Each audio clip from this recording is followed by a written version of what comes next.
this video, we're going to be talking about Skool and how you can create a community funnel on Skool in the easiest and most simplest way. So, to start things off, if you want to create a community funnel, what you're going to want to do is you're going to come over to your community page. So from the community section, what you're going to do is you're going to come over to the classroom section over here. You're going to create a new course. So let's say I'm going to give this course a random name. Let's give it a random description.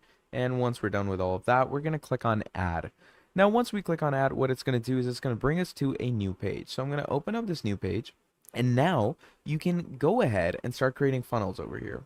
So the funnels can be created in different ways and methods. So let's say I'm going to go ahead and add some type of resource link or resource file, which could be a funnel. And you can create funnels through different ways. So you can go to System.io and create funnels, or you can go to any other website, but I would definitely recommend System.io because it has the greatest sales funnels. So create a funnel, add the resource link to this place, and that is how you can create your Skool community funnels in the easiest way. In this video, we're going to be talking about online courses and how it can be sold on Skool.